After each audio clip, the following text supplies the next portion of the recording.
La capacité de guider les autres vers la vérité révélée et de transmettre des connaissances, c'est ce que nous appelons le don de l'enseignement.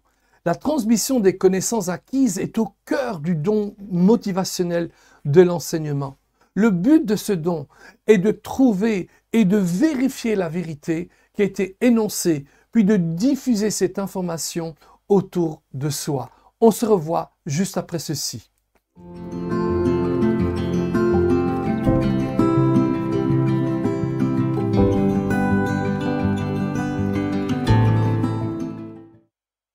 Bienvenue à 30 minutes avec la parole de Dieu, un ministère de parole vivante. Notre cœur est celui de voir Jésus formé en vous, en moi, en nous. Alléluia!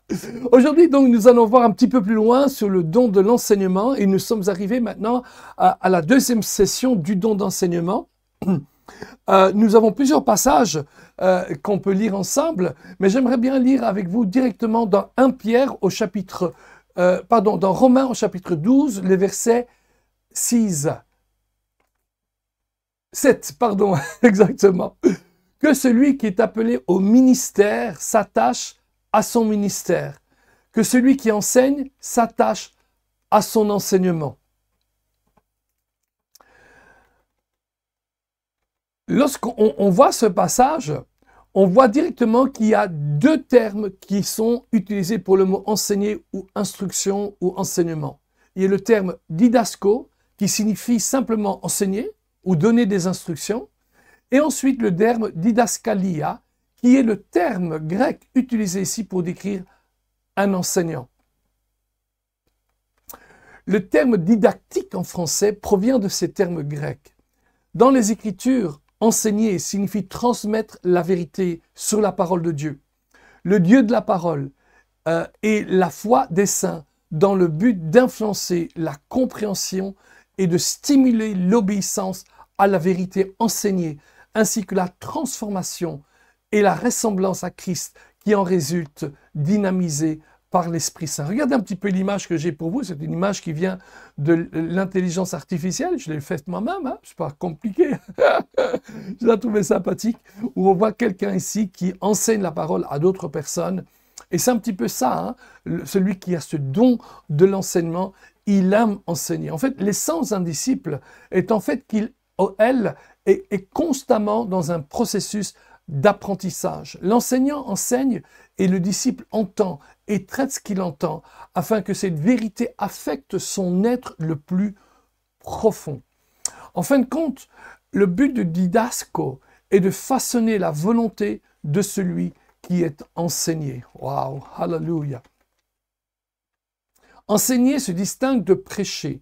Ce dernier mettant l'accent sur la proclamation de l'Évangile au monde non chrétien. L'enseignement de la sainte doctrine est essentiel à la stabilité de la foi et à la croissance spirituelle de chacun. Ce rôle vital étant clairement validé par notre Seigneur Jésus, qui lui-même fut appelé rabbi, ou bien ce qu'on peut dire maître, enseignant, plus que tout autre nom par les autres. En fait, 45 des 58 utilisations du mot grec pour enseignant, didaskalos, dans le Nouveau Testament sont utilisées pour Jésus. La plupart d'entre elles se référant à l'enseignement public. Amen. On voit aussi que 47 des occurrences de didasco dans tout le Nouveau Testament sont utilisées dans les évangiles pour décrire l'activité de Jésus. Waouh! L'enseignement était également une activité principale des dirigeants de l'Église primitive. Ainsi, enseigner signifie faire connaître quelque chose, aider quelqu'un à apprendre, transmettre des connaissances ou des compétences, ou exercer l'activité d'instruction par le précepte ou par la pratique. Nous pourrions utiliser le terme chercheur parce que nous remarquons que de nombreuses personnes ayant ce don sont particulièrement intéressées par la recherche de plus d'informations et de la vérité, et ainsi de suite. Ceci dit, la personne avec le don motivationnel de l'enseignement pourrait ou non être directement impliquée dans l'enseignement biblique per se. Elle pourrait par exemple faire partie d'une équipe de recherche dans la parole de Dieu pour aider l'enseignant principal à accumuler ce matériel, à enseigner. Savez-vous, les enseignants sont tellement heureux d'avoir des gens qui sont à côté d'eux, qui les encouragent, qui les aident à trouver du matériel. Ou bien, au lieu d'enseigner en personne, ils peuvent enseigner par le biais de documents écrits, tels que des livres, des thèses, des articles et des communications. Le don motivationnel de l'enseignement ne place pas la personne dans l'office ou le ministère d'enseignant qu'on trouve dans Éphésiens 4:11, mais il fait partie de l'ADN de la personne, qui l'incite à prendre et à partager davantage ce qu'elle a appris. Waouh! Une question. Avez-vous déjà posé une question simple et directe à quelqu'un pour vous apercevoir qu'en fin de compte, on vous donne une réponse tellement détaillée et compliquée? Souvent, la réponse est longue, difficile à suivre, et pourtant, elle répond à votre question. Voilà, si c'est le cas, vous avez probablement parlé avec une personne qui a ce don spirituel, motivationnel d'enseigner. Elle a le désir de s'assurer que tout le monde comprend. La simplicité n'est pas suffisante. Vous aurez du mal à trouver une affirmation simple dans un livre écrit par quelqu'un qui a le don spirituel d'enseigner. Un de mes enfants, lorsqu'il apprenait à conduire, un de nos cousins essayait de l'aider, et à chaque fois qu'il faisait quelque chose, c'était 5 minutes, 10 minutes pour expliquer pourquoi il fallait faire ceci plutôt que faire cela. Et mon fils disait, papa, à la fin, ça me fatigue parce que j'arrive pas à me concentrer sur ce que je dois faire. Mais c'est normal, c'est le don d'enseigner. On est dans les détails. La capacité à guider les autres vers la vérité révélée, à transmettre la connaissance, est donc ce qu'on appelle le don de l'enseignement. Nous voudrions voir un peu ce soir, comme pour tous ces dons de motivation, nous désirons communiquer un aperçu complet de ces dons. Et maintenant, nous allons voir ensemble quelques caractéristiques de ce don et quelques-uns de ses possibles pièges. Parce que oui, des pièges, il peut y en avoir. Ne nous leurrons pas, il y a certainement des pièges. Regardez un petit peu cette image que je mets ici devant vous. Je pensais qu'elle était chouette, où on voit les dons de motivation, la tête, un petit peu l'organisation, les mains, le service, les yeux, la perception, la bouche, l'enseignement, le cœur, la libéralité, les poumons, l'exhortation, les entrailles, la compassion. Moi, je trouvais que c'était une très belle image et je voulais vous la partager. Donc, ensemble, nous allons voir des caractéristiques de l'enseignant. Et vous avez vu là de nouveau, je vous ai mis une belle image IA que j'ai faite pour vous. Je la trouvais pas mal. Ces gens qui sont autour d'un livre, et je dis pas que c'est... Enfin, j'avais demandé que ce soit la Bible, mais bon, on ne peut pas les vérifier ça comme ça. Voilà. Donc, voyons ensemble les caractéristiques de l'enseignement. Celui qui possède le don de l'enseignement présente la vérité de manière méthodique et logique. Parce que leurs cours étaient présentés sous forme de schéma, vous pouvez toujours identifier les professeurs qui ont ce don lorsque vous vous remémorez votre scolarité. Rappelez-vous, point 1, 2, 3, A, B, C. Les méthodes étaient systématiques. La prise de notes ainsi n'était pas difficile. Probablement mon meilleur prof de tous les temps, c'était M. Meunier, qui était professeur de mathématiques. Et il avait une méthode systématique pour enseigner et il était capable d'y ajouter des illustrations, des histoires. C'est grâce à lui que j'ai appris les théorèmes de Galois et la vie de Galois. Si vous avez le temps, allez voir Évariste Galois, le fameux « Je n'ai pas le temps ». Terrible l'histoire de Galois. Si je peux, laissez-moi prendre 2 minutes pour vous parler de Galois. Galois était un jeune homme exceptionnel, un génie mathématique. Il était jeune, déjà 16-17 ans, il était un génie. Plusieurs fois, il a parlé pour essayer d'entrer dans l'académie des mathématiques, on l'avait refusé. Jusqu'à un certain moment, on s'est rendu compte quand même de ses capacités. Et vers l'âge de 20-21 ans, je ne me souviens plus exactement l'âge qu'il avait, il a fait la bêtise, excusez-moi, c'est la bêtise. d'entrer dans un duel. Attention, bêtise, oui et non, parce que quand un homme marche dans l'honneur, des fois le duel était nécessaire à l'époque. Au moins, il a été honorable. Mais il savait qu'il allait mourir parce qu'il n'était pas du tout doué avec l'épée, que le gars en face de lui était doué. Et donc, qu'est-ce qu'il va faire? Toute la nuit, il va écrire des notes, des pages, des dizaines de feuilles. Et au bout de ce qu'il écrivait après chaque théorème, chaque chose qu'il faisait, je n'ai pas le temps. Puis il écrivait une autre piste, je n'ai pas le temps. Encore une autre piste, je n'ai pas le temps. Énormément de choses qu'il a écrites sont encore incompréhensibles aujourd'hui. Cet homme était un génie. Et quand il est mort, un de ses amis avait récolté tous ses papiers et les a donnés à la postérité, heureusement. Grâce à lui, on peut faire beaucoup de choses. Il est allé plus loin que Newton avec ses théories. Et finalement, tout ce qui est quantique, tout ce qui est théorème quantique, la théorie quantique ou la mathématique, la physique quantique, pardon, toutes ces choses-là, l'aérodynamique, tout ça, toutes les grandes découvertes de ce siècle-ci sont issues en grande partie grâce au théorème de Évariste Galois. Malheureusement, sa vie a été brève. Écoutez-moi, quelquefois, il faut savoir arrêter de tomber dans la provocation et de se dire « j'ai un appel dans ma vie ». Beaucoup plus important que de répondre à la provocation et se dire, moi, ce que je dois faire, la chose principale de ma vie, c'est de faire et de répondre à mon appel. Par exemple, c'est pour ça que moi, personnellement, je ne fais pas de la parapente. Moi, je connais des gens qui ont fait de la parapente, j'en ai connu un, lors d'un camp de jeunes en Suisse. Il avait déjà 35 ans quand je l'ai vu, mais lui, il est tombé, il a fait 100 mètres de chute. Il a passé des mois et des mois à l'hôpital. Une quarantaine d'opérations. Hello? Ici, là où, pas loin de là où j'habite, un avocat, brillant avocat. Ça ne s'est pas ouvert, il est tombé, il est mort. Alors, je comprends qu'il y a un peu d'adrénaline là-dedans, mais vous comprenez bien, hein, j'ai un appel beaucoup plus grand que simplement satisfaire mon adrénaline. Voilà, c'était une petite notion que je voulais vous donner là. Et celui qui pratique donc le don d'enseignement vérifie la vérité en examinant les preuves.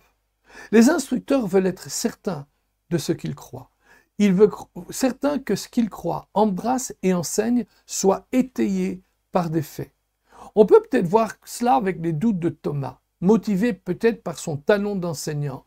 Il hésitait à croire ce qu'il avait entendu au sujet de la résurrection de Jésus, et il était donc raisonnable qu'il réponde « Si je ne vois pas dans ses mains la marque des clous, et si je ne mets pas mon doigt dans la marque des clous, et si je ne mets pas ma main dans son côté, je ne croirai pas. » Waouh!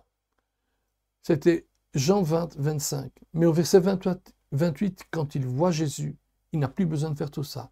Et il déclare « Mon Seigneur et mon Dieu. » Alléluia. Mais c'est ça, ils veulent être certains. Mais une fois qu'ils sont certains, le renseignement est plus puissant. Ensuite, ils veillent à ce que la vérité soit trouvée en toutes circonstances. Les enseignants veulent que la vérité l'emporte, que ce soit dans les affaires, l'éducation, la religion, les relations interpersonnelles ou tout autre aspect de la vie. Elle sert de structure, d'encre et de fondement à leur bon fonctionnement. Apollos, qui était aussi un enseignant, a été accueilli par Priscille et Aquila, ou Aquila et Priscille, qui possédaient aussi ce don motivationnel de l'enseignement. Cependant, ils lui ont rapidement donné des instructions plus précises à la manière du Seigneur, selon la voie du Seigneur, après avoir remarqué que sa compréhension de l'Évangile était limitée. Pour ça, vous allez voir Acte 18 et vous verrez ça. Apollos a pu se rendre en Grèce et rendre perplexes les philosophes de l'époque une fois qu'il a pleinement établi la vérité en lui-même. Une autre chose qu'on voit avec le don de l'enseignant, c'est qu'il développe et utilise facilement un vocabulaire étendu. Les enseignants aiment apprendre de nouveaux mots et les utilisent efficacement. Ils aiment encore les jeux de mots comme le Scrabble ou les mots croisés lorsqu'ils étaient enfants. Ils s'expriment avec autorité et éloquence, démontrant ainsi leur capacité à communiquer. J'ajoute ici peut-être aussi que certains enseignants aiment créer des néologismes. Moi, je fais ça souvent. On crée des nouveaux mots, faute d'avoir des mots qui expriment exactement ce que l'on désire. Ensuite, on voit que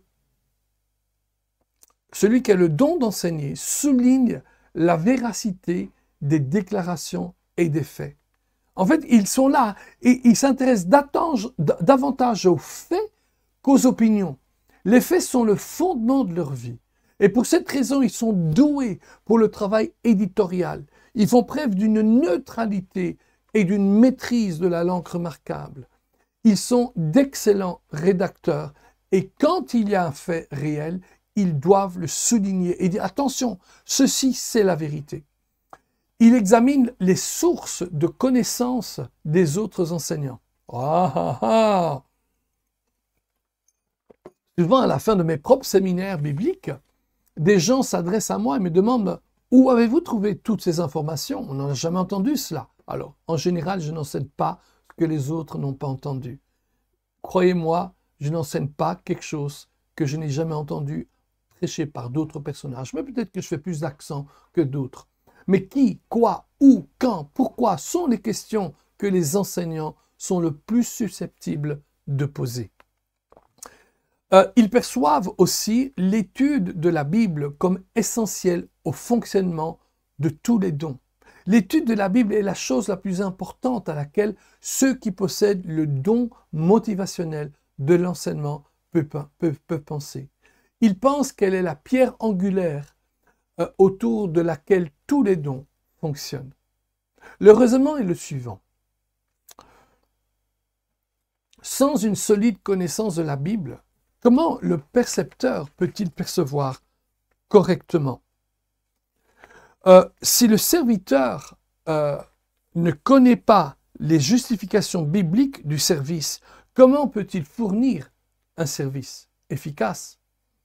Comment qui enseigne peut-il instruire s'il n'a pas lu la Bible ou sa matière en profondeur?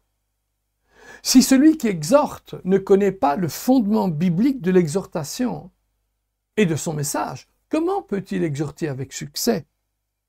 Si celui qui donne ne connaît pas les règles bibliques pour le donner et le recevoir, comment peut-il contribuer de manière appropriée?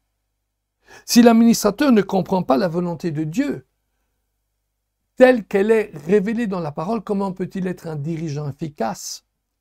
Si la personne qui s'occupe des autres ne fait pas l'expérience de l'amour de Dieu dans la Bible, comment peut-elle démontrer un tel amour? Pour l'enseignant, rien n'est plus fondamental que l'étude de la parole de Dieu. Amen. La personne qui a le don d'enseignant aborde les problèmes en commençant par des principes bibliques. La Bible est toujours au début. Les enseignants considèrent que la parole de Dieu a une réponse à chaque question. Si ce n'est pas dans un exemple ou un principe concret, précis, cela l'est du moins implicitement. Amen. C'est comme un jour lorsque une de mes secrétaires me demandait mais comment faire pour que son mari atteint d'une forte maladie ayant perdu tous ses cheveux puisse retrouver ses cheveux, puisque la Bible ne dit pas prie pour des cheveux, tu les auras.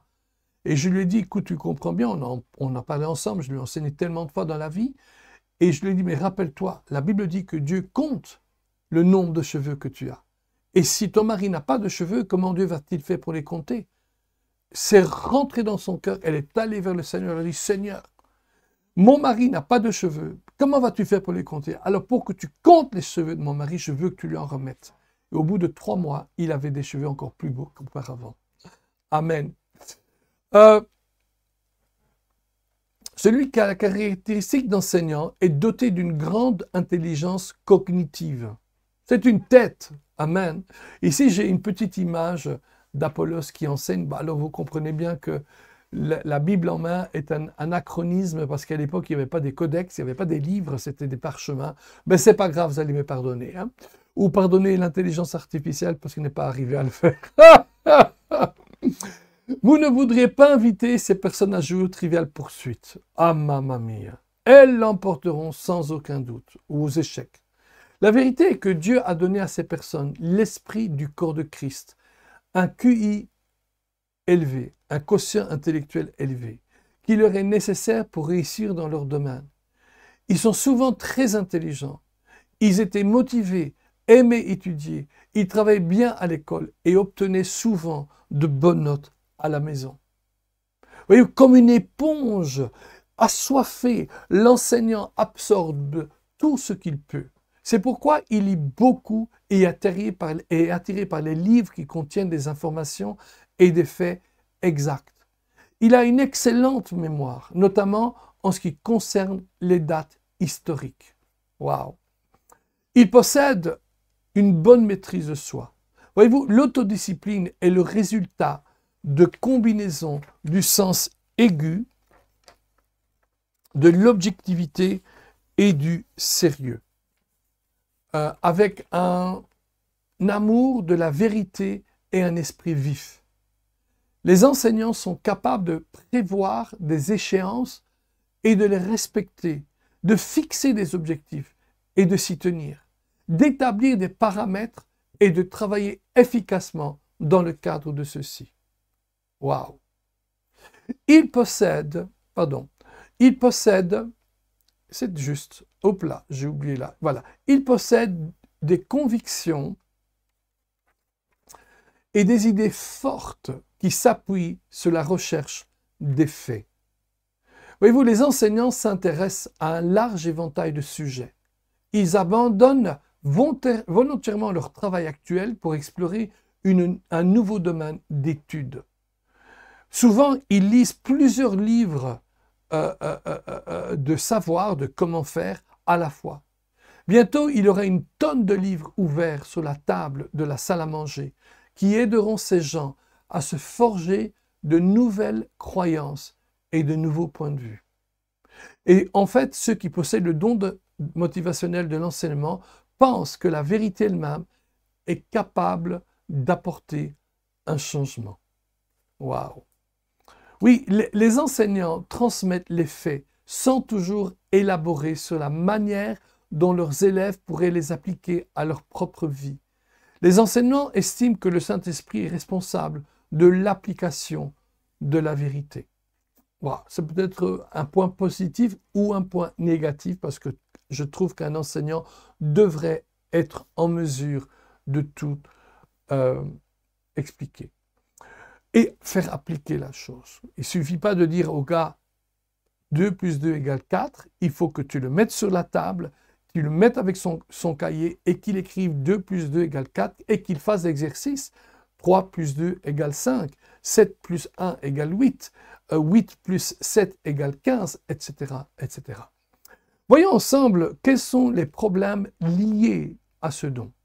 Tout d'abord, il y a cette tendance, comme je viens de le dire, à négliger l'application de la vérité. Les enseignants ne proposent généralement pas beaucoup de recommandations utiles, car ils estiment que leur rôle est de transmettre les faits et de laisser les gens les appliquer eux-mêmes.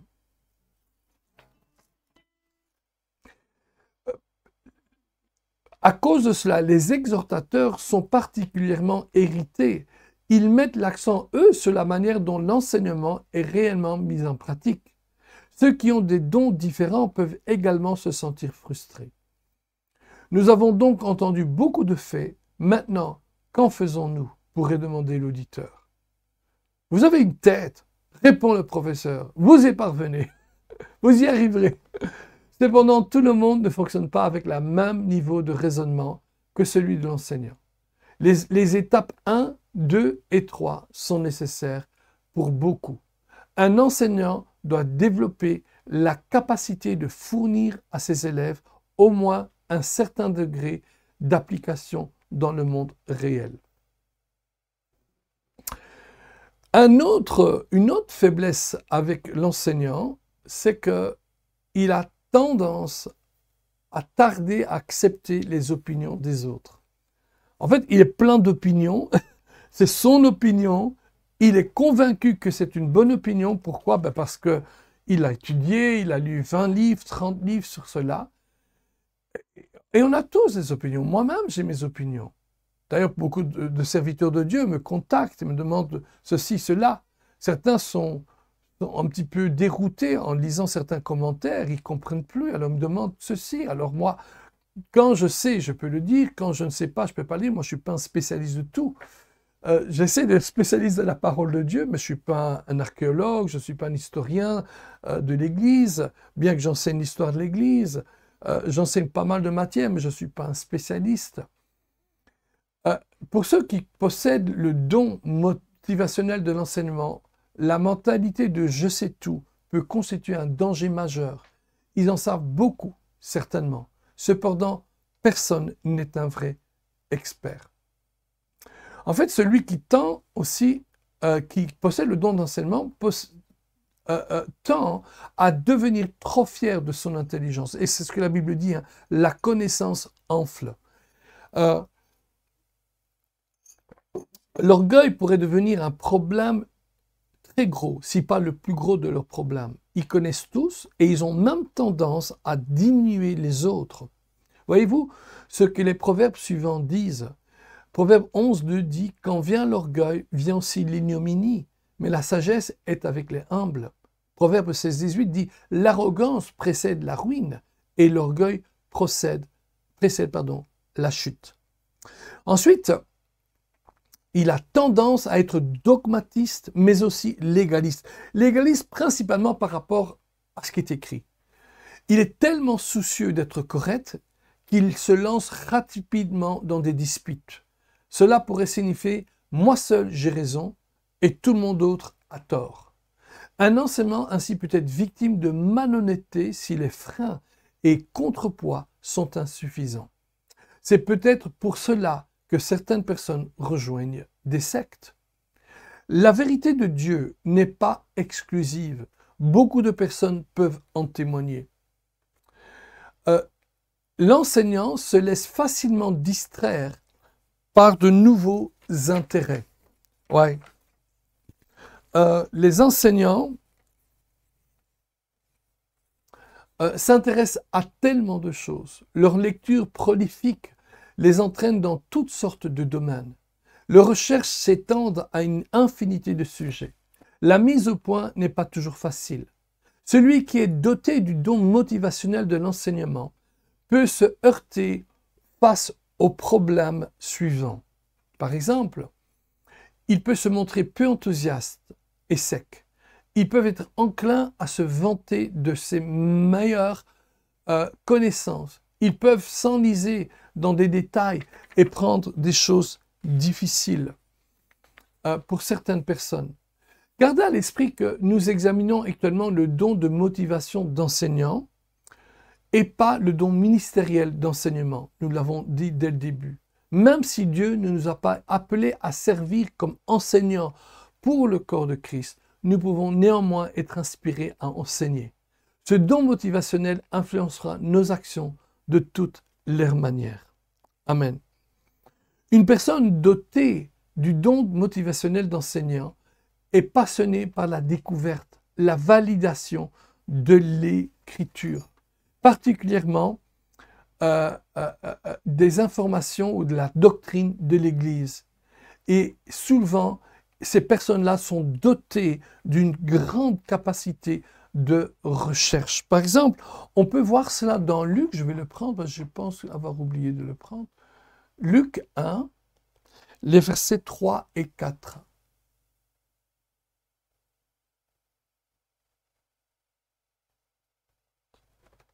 Lisons ça ensemble. Il m'a aussi semblé bon, après avoir fait des recherches exactes sur toutes les choses depuis leur origine et de les exposer par écrit d'une manière suivie, excellent Théophile, verset 4, afin que tu reconnaisses la certitude des enseignements que tu as reçus. Waouh! Waouh! Pour ce don d'exhortation, bien sûr, des lignes directrices se trouvent dans Romains 12, 11, qui fait référence aussi au don de service. Ayez du zèle et non de la paresse, soyons fervents d'esprit pour le Seigneur, servez le Seigneur. Amen. Un enseignant doit appliquer fidèlement les principes bibliques du succès et investir du temps dans la méditation des Écritures. Un enseignant devrait rester concentré sur la vérité de la parole de Dieu plutôt que sur la force de son esprit personnel, de sa tête, de son intellect. Et voilà, nous avons réalisé ce troisième don. La semaine prochaine, nous passons à un autre don de motivation, de nouveau 2 sessions sur le don d'exhortation. Voilà, je n'ai plus qu'à vous dire à bientôt. Je vous aime beaucoup. Je vous remercie aussi beaucoup pour vous qui êtes fidèles à suivre ces cours. Et comme ils sont offerts, je vous encourage à les partager avec d'autres. Je trouve que c'est vraiment génial. Et je sais que beaucoup d'entre vous me dites que vous n'avez jamais entendu cet enseignement-là. Je ne l'ai pas inventé, je me suis moi-même inspiré, notamment de Marilyn Hickey, qui est la première, mais d'autres ont ce don d'enseignement, enseignent sur le don motivationnel. Et bien sûr, c'est mes propres recherches depuis de nombreuses années. Soyez bénis, gloire à Dieu. Vraiment, nous vous aimons. À bientôt. Et s'il vous plaît, partagez cela avec vos amis. Faites j'aime là. Voilà. Faites j'aime. Inscrivez-vous. Ça nous fait vraiment du bien. Et depuis que nous savons passer 1000, de plus en plus, YouTube montre qu'il y a plus de gens qui sont intéressés. Le j'aime, le bouton j'aime, le pouce up en haut, les notifications, tout ça fait dire aux algorithmes de YouTube, waouh, ce que celui-là dit est intéressant pour un public. Et donc ensuite, ils vont proposer cela à d'autres gens qui ne me connaissent pas particulièrement et qui peuvent être bénis par ces enseignements. Merci beaucoup, à bientôt, nous vous aimons et rappelez-vous, 30 minutes avec la parole de Dieu jusqu'à ce que Christ soit formé en vous. À plus tard.